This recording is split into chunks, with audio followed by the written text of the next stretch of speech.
disability. This is the evolution of disability in media. And we're going to talk today about how disabled people are depicted in media, particularly fandom media, and how that has hopefully improved over the past 100 or 90 years. We're going to be discussing film, television, and gaming.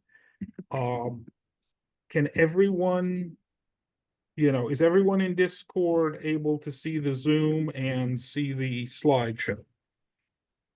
Someone wants to unmute and say, or put it in the chat. I don't know do people have access to the They say yes. They say everything's good. Okay. Yep. Well, I'm lucky enough today to be joined by Brian and Lee, and we're going to talk about disability representation in media.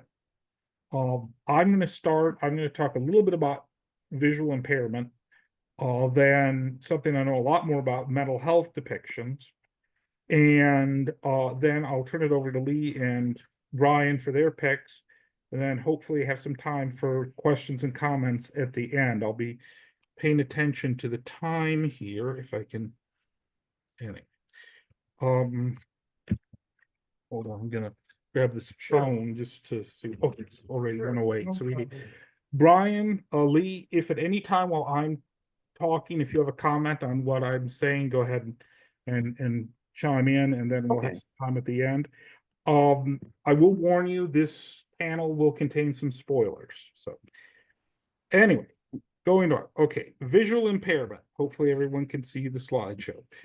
Well, we start with a couple of really good depictions of visual impairment in media. Daredevil, the blind superhero, and Star Trek: The Next Generation with, of course, Geordi LaForge, the blind helmsman. But we're going to talk first about a movie that is not good representation of many things. The 1976 Neil Simon comedy, Murder by Death. Murder by Death is supposed to be all these famous detectives have to come to a house and solve a murder. It stars Alec Guinness, and we all love Alec Guinness as Obi-Wan Kenobi. But in this film, he plays a blind butler who has trouble interacting with a deaf-mute maid. And this is not in and of itself a bad idea or offensive, but the way it was handled was terrible.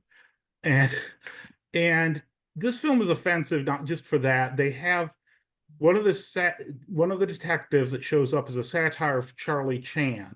They got Peter Sellers, a white actor, to play this clearly Asian role. And if that wasn't bad enough, they made him, they got a white guy and made him up to look Asian. Well, they wouldn't hopefully do that today. It's like when they had Terry Gilliam playing Mao Zedong in Monty Python. But this film is problematic for a lot of reasons. I know Neil Simon's supposed to be a genius, it's supposed to be a classic, but it's problematic. We're going to move on about 20 years to Robin Hood Men in Tights. Now, this, I think, shows progress. This is an interesting film. It's one of the few examples of when a satire is better than the source material. It spoofs a lot of Robin Hood movies, but the one that came out most recently was Robin Hood, Prince of Thieves. Terrible film. This was better. But in Prince of Thieves, there's a blind character. They do a spoof of that in this movie. It's a Mel Brooks movie. Came out in 1993. Went to see it in the theater. It's hilarious. Yeah, they have a character called Blinken. Now, they do make jokes about Blinken's blindness. However, I felt that it was handled much better than Murder by Death. Of course, it was 20 years later. In that Blinken is an accepted member of the Merry Men. And here's the first spoiler of the afternoon. Blinken at one point saves Robin's life. So I thought that was a much better representation of a visually impaired person. Now we're going to move on to television. There was a show that came out on the CW a few years back. I neglected to check out what year, called In the Dark. In the Dark is an excellent example of when you have representation, it doesn't always have to be a likable or even ethical character. There's a character, the main character is named Murphy Mason, and she's blind, but she's also thoroughly despicable. She spends the whole series doing bad things. She's on trial for murder and seduces the boyfriend of her lawyer. Uh, it and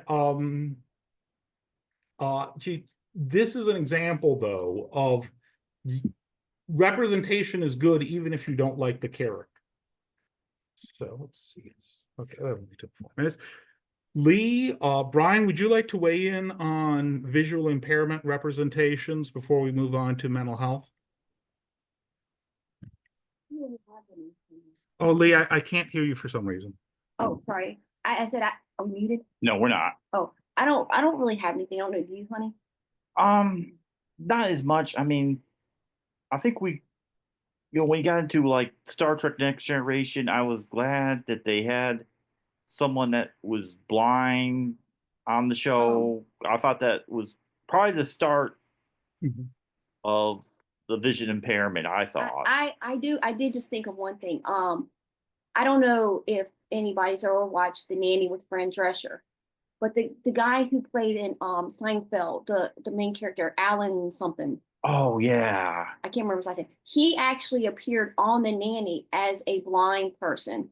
And I didn't really like the way he was represented, but because people were like, there was one scene where he stuck his hand out to the I forget who the character was on Nanny, and they didn't even shake his hand. So it was kind of like, oh yeah, you're blind. Okay, well, how do you function being blind? He's like, like everybody else. And it was kind of like, but it was kind of a comedy spoof, but it wasn't really like saying, oh, you're blind. Oh, okay. They kind of were joking about it in a funny way, but also it kind of, for me, I kind of looked at it, I was like, well, that's kind of mean. Yeah. That's the only one I can think of. There's another 80s sitcom show I remember, the show Alf. He went to see this one woman that was blind, and Alf had I mean, she had no idea that Alf was an alien. Yeah. I remember that, yeah. Yes, yeah. And that I felt was a little bit better. I mean, they kind of. It was. She said, "Oh, I'm blind." He's like, "Oh, okay," and he kind of like talked to her still as a person, not as I love that. I love that. Yeah, I love Alf. And like I said, Roddenberry was always progressive in including minorities throughout Star Trek. That's what makes Star Trek so great. We're going to segue into mental health here by saying, when I was in Cherry Hospital, there were 2 things I looked forward to all week. They were too lazy to change the channel. The psych techs were too lazy to change the channel on the TV, so it was eternally on UPN. So once a week, I got to watch Star Trek Voyager, and I got to watch Fran Drescher's The Nanny. And if you consider looking forward to that, that shows you how awful a place Cherry Hospital was. Yeah, I've heard about it. Yeah, it's no. But that segues into our next slide. If I can get this, no. All right.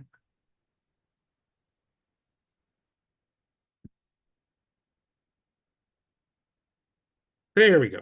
Mental health. We're going to talk about mental health in the Superman franchise. We'll start with Smallville. Smallville is a prequel TV series where Clark Kent is growing up in Smallville. And I like this series. I like a lot of stuff in the Superman franchise. But it came out in the early 2000s, over 20 years ago. And at very least it's dated. At one point, Chloe, the premiere episode, this is what really kind of jumped out at me as a person with schizophrenia, is Chloe talks about the town going schizo. But it's not just that. They had a mental hospital that a lot of the villains showed up in. And it wasn't Arkham Asylum. I'll give it that much. It was not Arkham Asylum, but it was not accurate. They did literally no research on what a psychiatric hospital is like, right down to the fact they had them wearing ridiculous uniforms. It's totally inaccurate representation. We're going to jump ahead about 20 years to another Superman show that I really liked, Superman and Lois. And this is one where Clark and Lois are married and move back to Smallville to raise their two teenage sons, whose third spoiler actually, develop superpowers. Well, they use some offensive language in this one too, but what I loved about it is we all know that young people can deal with all kinds of mental health issues. Teenagers do, both neuronormative and neurospicy and neurodivergent can deal with mental health issues in their teens. This dealt with the two sons, Lois and Clark's two sons, who were both had some mental health issues, especially when they started developing Kryptonian superpowers. Also, Lana Lang, who becomes mayor of Smallville in the TV show, her daughter has some mental health stuff she goes through too. And I love the fact that someone who dealt with so much mental health stuff as a teen, that we see that represented on TV, young people, teenagers dealing with the kind of mental health. I didn't develop Kryptonian superpowers, obviously, but dealing with this. So okay, we're doing well for time. Lee, Brian, would you like to jump in on anything in the Superman franchise? I've seen Smallville, but I never got into Lois and Clark. I've maybe seen one episode, Mm-hmm. but yeah, I like to one time try to binge watch that, but Okay. yeah. Now,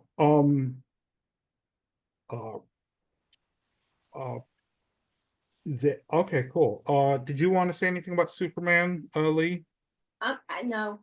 Okay, now we're going on to one of our favorite genres here at Color Fandom, one of mine, definitely, that's always had a problematic relationship with mental health, and that's the horror genre.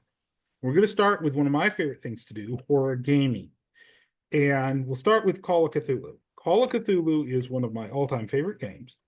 I absolutely love this game. And one of the most fun things, we play it every year here at Color Fandom. Got a chance to play it with Dad and I yesterday.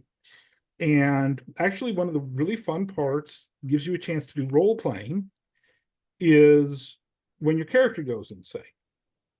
And I want to say several things in favor of Call of Cthulhu. First of all, I read a book on the history of Dungeons and Dragons, of all things, that said a woman used this game to get over a crippling depression. So it has mental health value to play this game.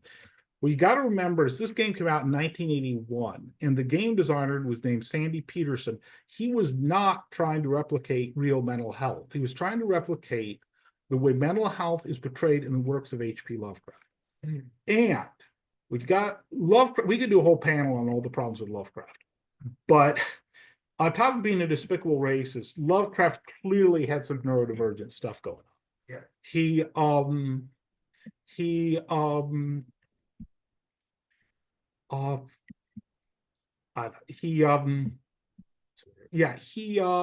if you read Lovecraft, it's kind of like reading Poe.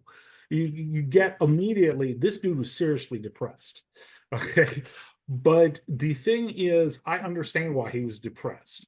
Both his parents ended up in the same, we wouldn't call it this today, but when Lovecraft, back in the 19 teens, it was called an insane asylum. And I've been in those. They weren't nearly as bad as they are. I mean, they're not as bad now as they were then, but that must be rough. But the thing about horror in Lovecraft is people go insane in H.P. Lovecraft stories by reading old books and having dreams about alien gods. That I've had mental health issues all my life. I've been in the advocacy movement for decades. You don't develop mental health issues from that. I mean, the Necronomicon you can buy in the bookstore is good for a laugh, and you might think you're being contacted by Cthulhu if you have schizophrenia, but it's highly unlikely you actually are.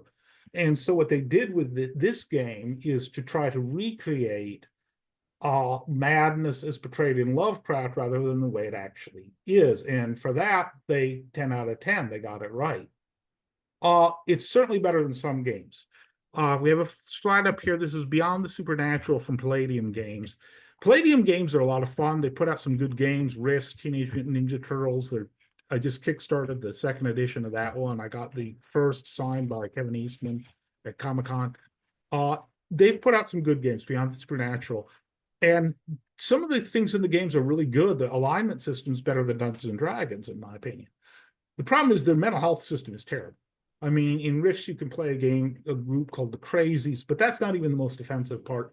They did literally no research on mental health when they got the rules. And it's important. I was on a game forum, and this guy was designing a game, and he goes, is there any way to portray mental health without trivializing it in a game mechanic? And the answer is no, because the minute you make it a game mechanic, you're trivializing it. But this mental health system was just terrible. It was badly researched. There's a supplement for Call of Cthulhu called Taint of Madness. It's probably out of print right now. I don't even remember when and where I got my copy. But this is probably the scariest thing they ever put out by Chaosium. It contains things like adventure ideas for Call of Cthulhu. But what it also contains is real life, well-researched descriptions of what was referred to as treatment, probably should be referred to as torture, of people with mental health issues in the past. And made me glad that I was born in the 1970s. And that's scarier than any alien god or forbidden tome, was what was done to people in these institutions. Now we're going to jump ahead to Night Shift. Night Shift is a fairly recent game. During the pandemic, I was doing a lot of online game conventions and got to play this with the creator, Jason Vey, or Vey, it's V-E-Y. This is put out by Elflair Games. I can't say enough good things about Night Shift. The best part about it is it has a couple paragraphs about the madness mechanic. Now, pretty much any horror game is going to have a madness mechanic because that's what people do in horror things. They go crazy. But the important thing in Night Shift is, number one, it's an optional rule. Number two, they have two paragraphs I won't read because we don't have time, describing the difference between real mental health and mental health as portrayed in horror, particularly in the game. And those two paragraphs in a 200-page book make all the difference to me. Okay, we're doing fine. Lee, Brian, did you want to jump in to say anything about horror gaming? And it doesn't have to be role-playing games. It can be computer games, anything that relates to mental health and horror games. I would just say I kind of like how the role-playing games kind of show people who may not have that, that background. I have a couple of friends, another friend who besides one, who has mental health issues. So I've like been on the receiving end of that, her calling me, telling me she's going to hurt herself. And so I like the idea that the role play can give someone who hasn't quite experienced that side of it an idea of like, oh, this is what that person could be going through or experiencing. So I like that idea of it because it kind of gives the person who may not have the experience, been through that as a support person, kind of an idea of like, how stressful it could be for the person on receiving it, plus the person who's going through the trauma. I think that's a very valid point, Lee. And Brian, did you want to jump in and say anything? Well, I just thinking about like games or comic books. I thought would help people with mental health. I think. Mm-hmm. Well, if we're ready, we'll proceed on. No. Okay, here we are. Horror films. We've got more than half an hour, so we're going to cover about 100 to 90 years of horror films as quickly as we can, because I want to give more people a chance to talk. Dracula, 1931. Now, I do not think the plot of Dracula will be a spoiler to anybody here. But in it, there's this vampire named Count Dracula, based on Vlad Tepes and Elizabeth Bathory. And there's this guy named Renfield, who spends most of the movie in a mental institution. And he does weird things. He eats bugs, and he's played by an actor named Dwight Fry, who Alice Cooper did a song called "The Ballad of Dwight Fry" in tribute to this guy. He's a really good actor too. He, considering it was the 1930s, as far as a portrayal of mental health. But the thing about this, Dracula was written in the 1890s. This version was set when the film was filmed in the 1930s. 1931. Bram Stoker's Dracula came out in 1992, but it was set in the period of the novel, the late 19th century. And that made all the difference, because the mental facility Renfield is in Bram Stoker's Dracula is awful, and you won't want to put your worst enemy there. It's dirty, the patients are abused, it's just awful. But the one in the 1930s Dracula, interestingly enough, is clean. And the workers there, okay, they may not give Renfield as much respect as he deserves, but they treated him better than some of the people treated me back in the 1990s. So that I liked about Dracula. Okay, let's see. We're not even at half hour. Next one, Psycho. Psycho has been sometimes considered the most problematic film when it comes to mental health. But I think it's kind of funny that when it came out in 61 or 60, people said, oh, this is damaging the mental health movement. This is 1960. There is no mental health movement to be damaged, or hardly anyone. Okay.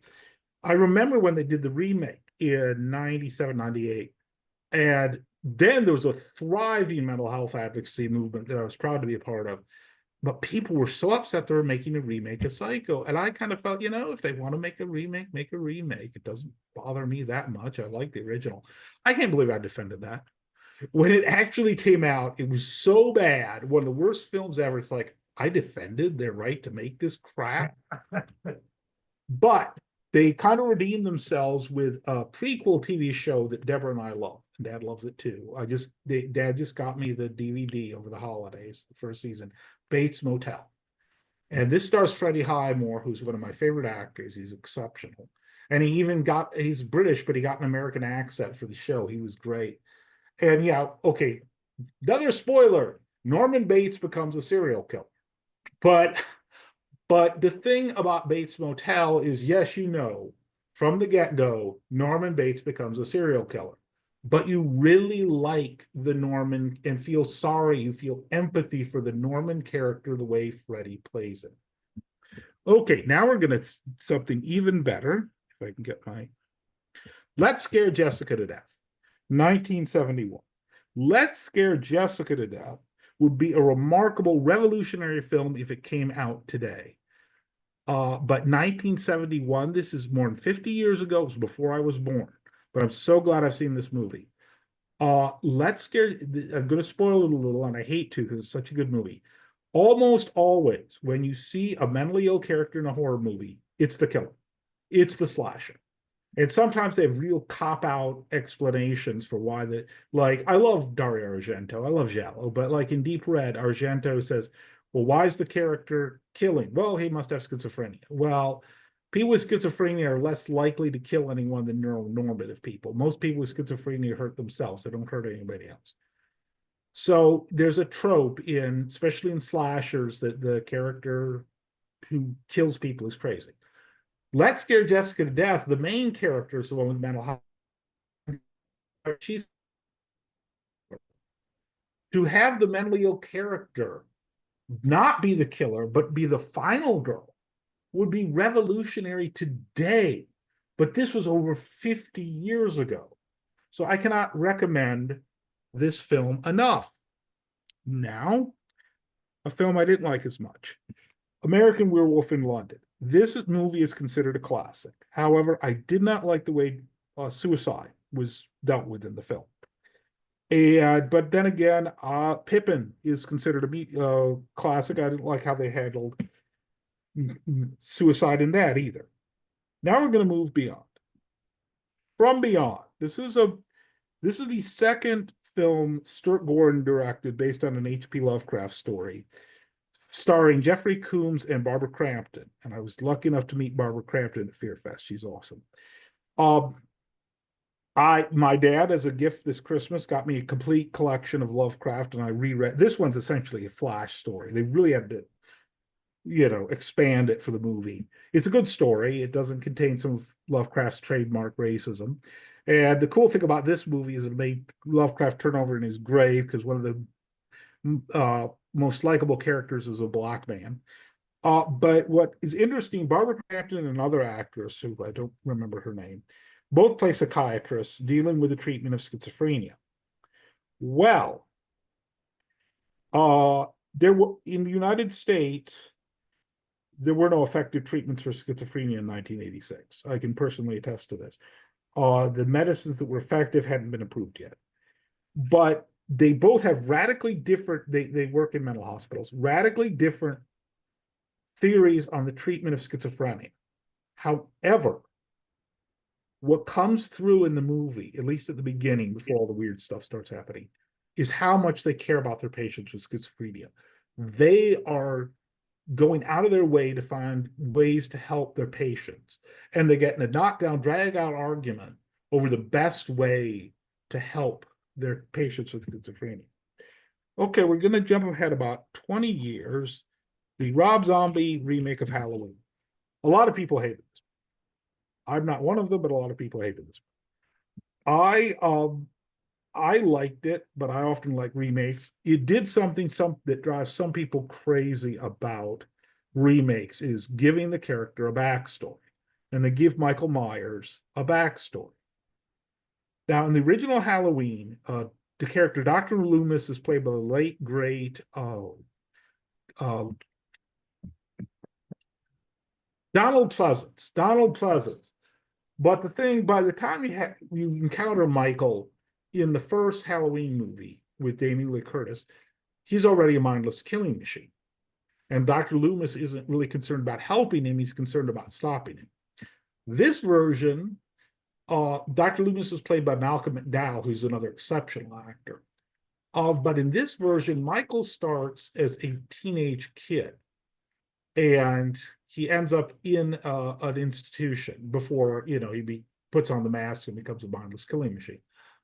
And what came through with me in this film is how much, at least at the very beginning, Dr. Loomis is trying to help Michael, be kind to Michael, before realizing, he's going to just run amok and kill people. Also, there's an orderly or psych tech played, I believe, by Danny Trejo. The other orderlies and psych techs are being mean to Michael, and I can personally attest that's how psych techs behave sometimes.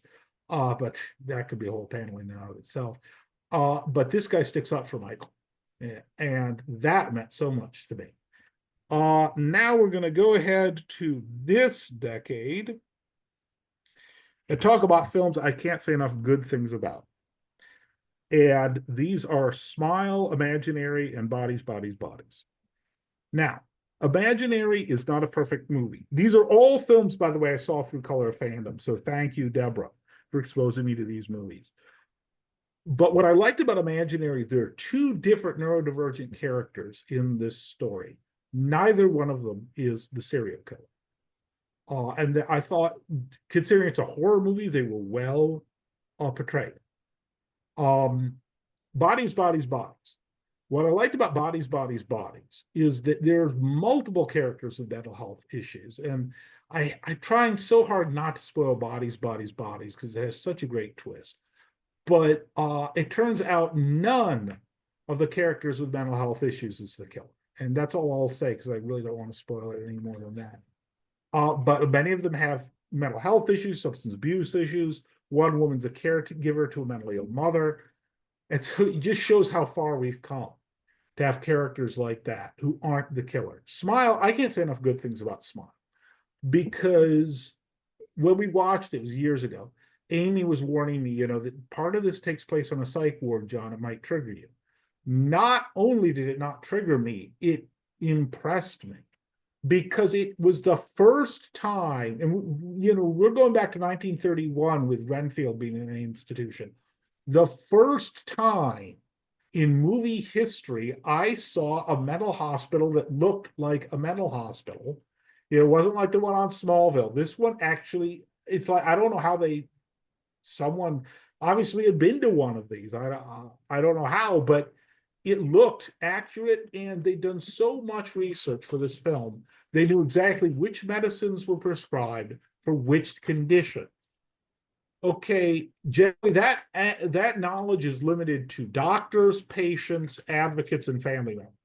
No one else knows that information because most people simply don't care. If mental health doesn't affect them or someone they're close to, or they're not working in the field, they're not interested in which meds go with which diseases.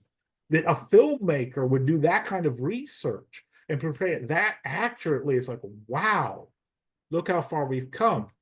And I want to close my remarks by saying something similar. When I went to Fear Fest one year, Barbara Crampton and Dee Wallace were on the Women in Horror panel. And I asked a question about the roles of women in horror films. And let's be honest, the role of women in horror films has not really changed in like 100 years. You have some blonde screaming her head off being chased by a murderer or a knife-wielding maniac. That's been going on for almost 100 years. Well, slasher films kind of began in the 60s or 70s, but blonde scream queens go back to the 1920s or 30s. But what Dee Wallace and Barbara Crampton said is other roles for women in horror have changed, like women behind the camera.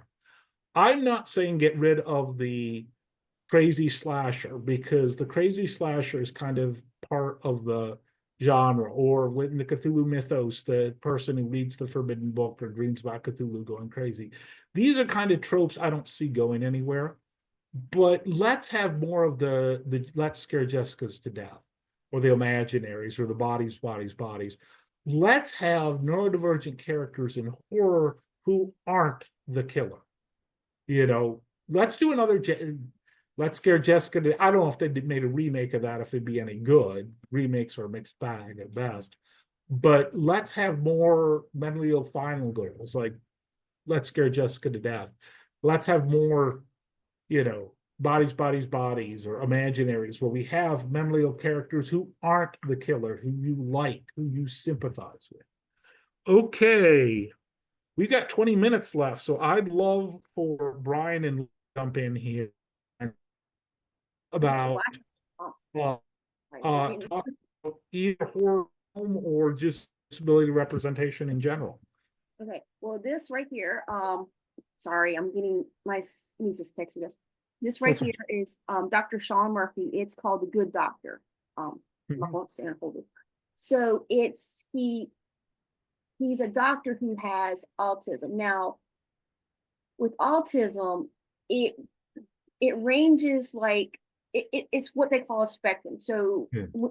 so basically, if you've met one autistic person, you've met one autistic person, because like you have kids who may not speak, you have kids who some are lower, some are higher. So that's why they call it the autism spectrum. Right. So Dr. Murphy is what we would call, what they used to call, they would call very high functioning. And his brother, he and his brother, when it first opens up, his brother falls off this thing they're climbing on, and his brother gives him this little scalpel, and I guess it's like a little toy, because he kind of like that whole doctoring. So he ends up becoming a doctor, and one of the main characters, and so takes him under his wing. But one of the things he has to learn with his autism, he's very analytical. Like some people who have autism are very like, this is the way it happened, this is the way it's done. There's no changing it. It's just, so he at first doesn't have a good bedside manner, but as he learns, he has to learn to be more adaptive and kind of cope with different things in his life. So I like that aspect of that show, because it shows him progressing and becoming more caring. Not that he's not caring, but he can't express that because of his autism. But over time he learns how to become caring. He ends up getting married, having a kid. So he has that compassionate side. I really like that one. And there's another one called that one's on. I'm not sure where. I think CBS or ABC was Good Doctor. ABC's on Yeah. The Good Doctor. Yeah. But there's one called on Netflix. It's called Atypical, and it's about a boy and his family.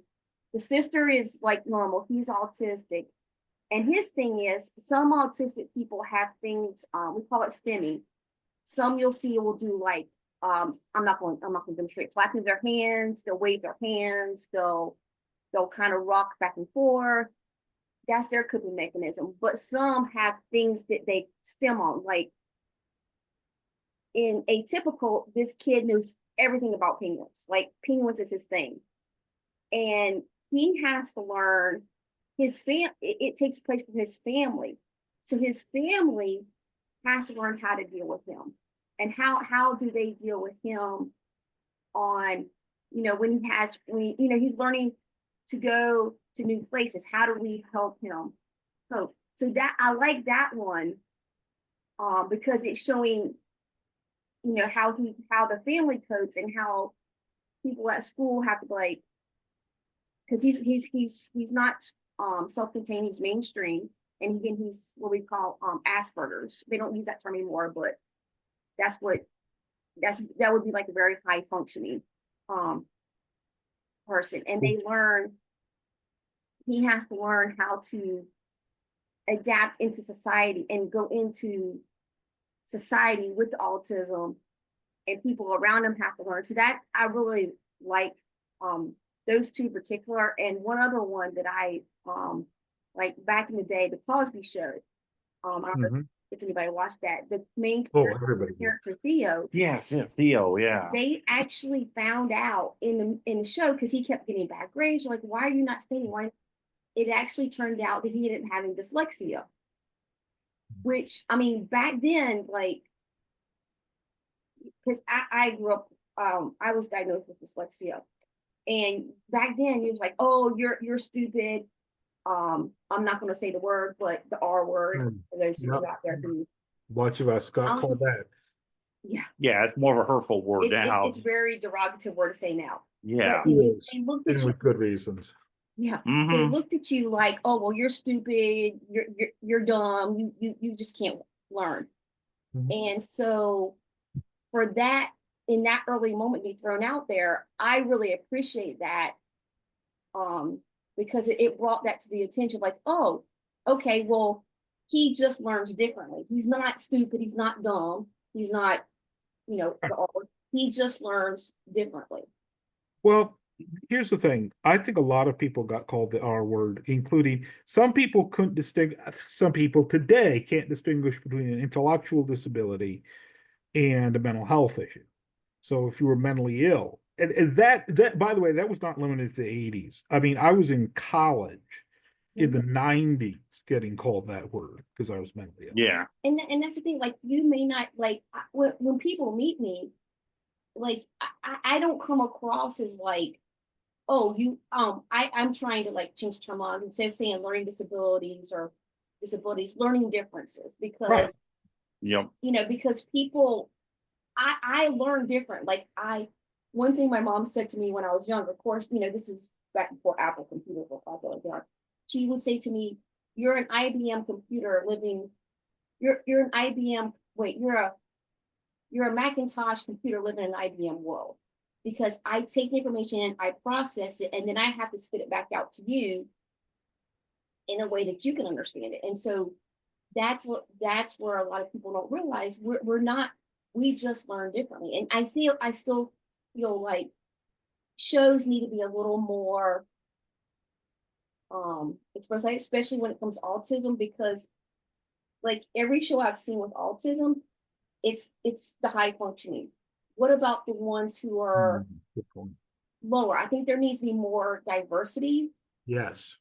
with people with disabilities, like across the board, like especially with autism and other learning differences, because it's just there's not like a pigeonhole. It's not like, okay, well, all autistic people can, they're all smart. Don't get me wrong, like they're very smart kiddos. Yep. But they don't always learn or come across as like the TV shows you see. And I think there needs to be more diversity throughout that and show like, okay, this is what autism also looks like. This is what it looks like. This is what learning different, a person has dyslexia looks like versus this person. Right. And I heard mixed reviews of The Good Doctor. Some people accused it of doing the magical Negro thing. I didn't watch it, so I'm not going to weigh in. Yeah, I mean, I watched it just because I wanted to see. He comes across as weird, like you're saying, but it is one of those shows where it's pigeonholed to where that one particular like high functional autistic person, like and he has to learn. He does eventually learn how to be more caring, but he never gets to the point of like a person without autism would act. Right. He's- Well, that starred Freddie Highmore as well. Didn't it? Was it Freddie Highmore, the main Yes. character? Okay. yeah, I love Freddie Highmore. I will literally watch him do anything. I've never seen him do a bad performance. mhm. And but I think The Good Doctor is an important point, because much as you love Norman Bates, he's he turns out, another spoiler, he turns out to be a serial killer. Well, the character in Good Doctor isn't killing people, he's saving them. So much as I loved Freddie as Norman Bates, that's a much more positive portrayal of a character with a brain disorder as a doctor rather than a serial killer. And a lot of the symptomology you described that people who have autism deal with, some of those same symptomologies can apply to mental health as well. And you were talking about Asperger's syndrome. My dad had a good friend, he's no longer with us, who was diagnosed with Asperger. So, well, do Brian and Lee have anything else they'd like to chime in, or shall we open it up to questions and comments? Well, I was going to bring up one thing Oh, is please, there Brian, go ahead. one type of movement of mental wellness that would happen just a few years ago, that there was a movement for mental wellness, but nowadays I don't know if it's gone down the hill now. It's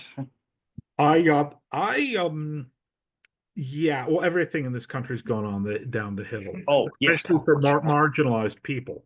And the only way I will stay out of an institution is if they continue Medicare and Medicaid. If those programs go away, I have enough inheritance money to last a year or two, and then I won't have any way to pay for my meds, and I'll be back in an institution. But yeah, it's interesting. Lee talked about how people wouldn't know when they met her that she had a diagnosis.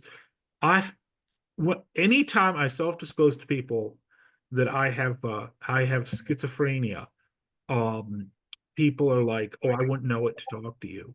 I had one teacher, God bless her heart, she was a wonderful woman, good teacher. We did the newspaper together. But she tried to argue with me that I couldn't possibly have schizophrenia because I was too smart, I got too good grades, and I worked too hard. None of those things relate to schizophrenia. The one movie I watched once, I'm so glad I watched it, I'll never watch it again because it's too triggering, is A Beautiful Mind. If someone with a PhD in physics can have schizophrenia, anyone can. And I was heavily involved in the mental health movement for a while. And I just got out of it. At one point, I was active in NAMI, but there got a lot of friction between the mentally ill people. The family members kind of went there to escape their mentally ill family, and then they didn't like being around the mentally ill people there. And then I was on something called the CPAC committee that was supposed to oversee the LME. That was, in charge of making sure people got the help they needed. And the LME just wanted us to rubber stamp everything that they proposed, and I wouldn't play ball with that. And then it turned out the LME was embezzling money that was supposed to go to help mentally ill people to buy their employees peanut brittle at Christmas, which is a nice thing to do with your employment for your employees, but it's illegal to embezzle money that way. And I worked with some of those people, and I should have trusted my gut that they were not good people.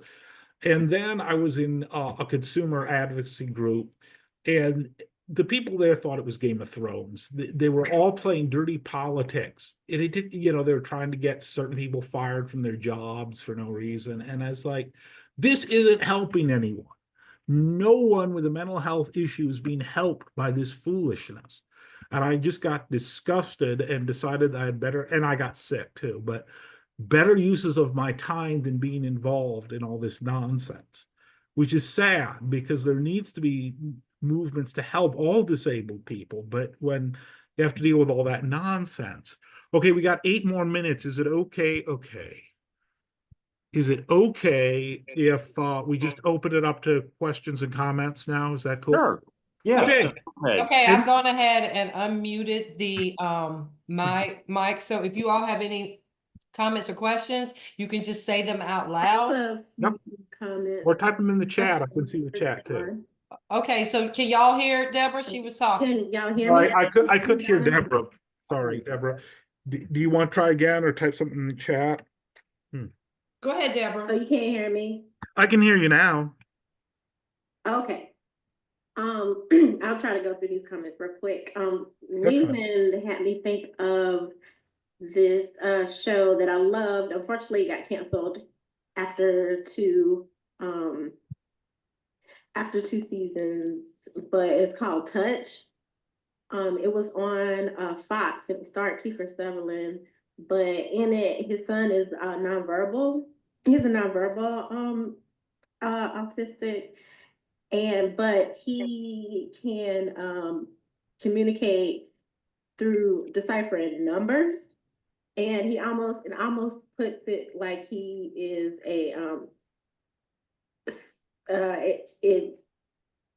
it adds kind of like a supernatural kind of thing where he becomes like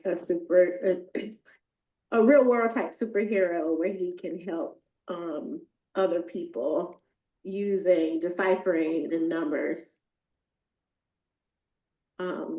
Then for good physical representations of disabilities in media lately is the Disney Plus series Echo, where she's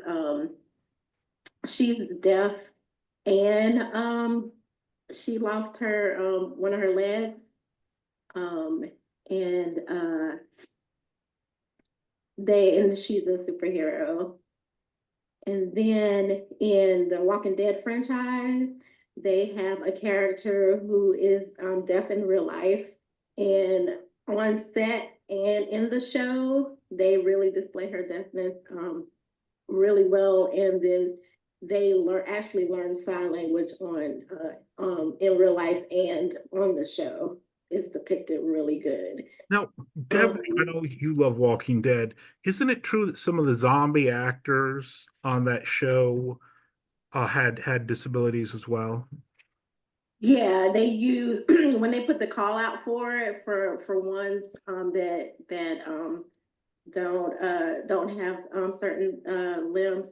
They actually have put out for them, and they use the people.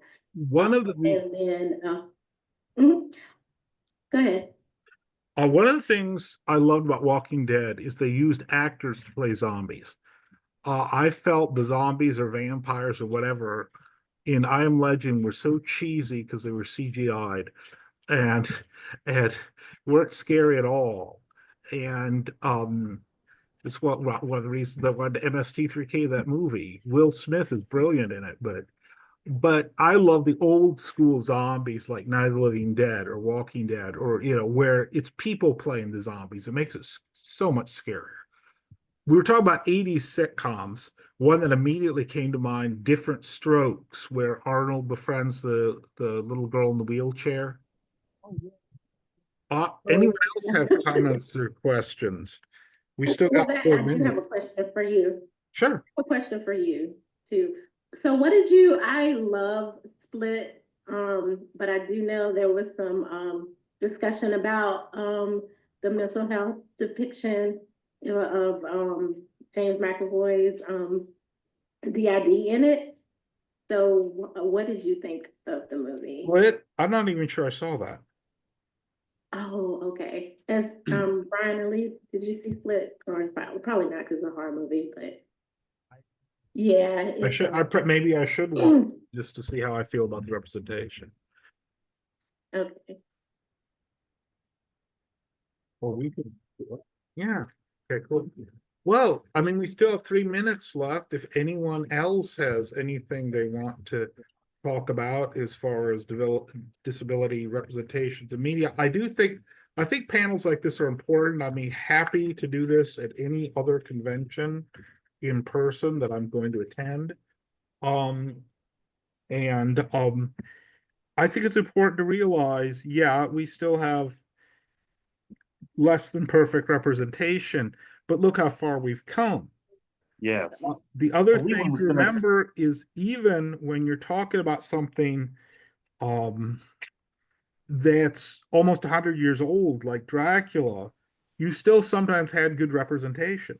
I mean, Renfield's kind of a stereotype running around eating flies, but at least the people at the hospital are nice to him. Then you have things like Let's Scare Jessica to Death that came out over 50 years ago, where instead of the killer, that the final girl's the one with mental health issues. So, there's been good representation. I just feel when you look at these 3 last films that came out within 2 years of each other, and how much better the representation is in them than we've had in previous decades or previous millennia, actually, if you want to look at it. Well, we have 2 minutes left, but if no one else has anything to say, we can wrap the panel. I Go was gonna ahead. say something. One thing is, a lot of people who are hearing impaired, they're doing a lot more what they call cochlear implants. I don't really understand quite how it works, but basically, it's a magnet that sticks to their head, so it kind of sounds like, almost like, because I have a cousin who has this. It almost sounds like they're in like a tunnel. Oh, wow. Kind of like this. But one thing is, there's 3 people at my school, 2 students and a sub that all have cochlear implants. Oh, wow.